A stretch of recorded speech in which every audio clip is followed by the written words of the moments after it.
Pansamantalang sinuspindi ng Department of Agriculture ang pag-aangkat ng live cattle o buhay na baka mula sa Libya, Russia, South Korea at Thailand. Ito'y bilang pag-iingat laban sa lumpy skin disease na kumakalat ngayon doon.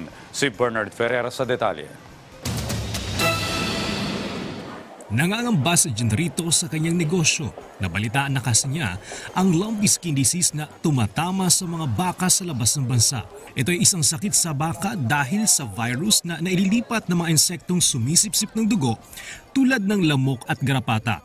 Nagdudulot ito ng lagnat, bukol sa balat at maaring maging sanhi ng kamatayan ng baka. Pwede sir, kasi damay rin pati siguro ang laman loob ng baka niyan. Kung sa laman din mangyayari, damay din yung ano nito.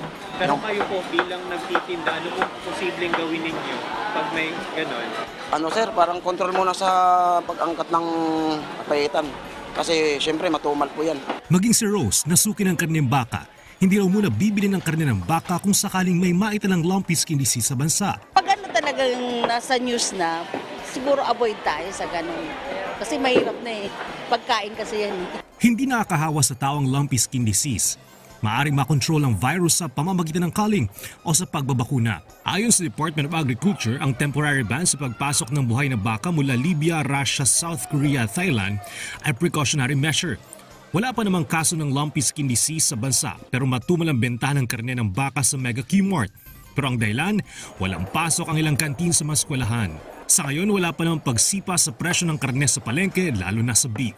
Bernard Ferrer para sa Pambansang TV sa Bagong Pilipinas.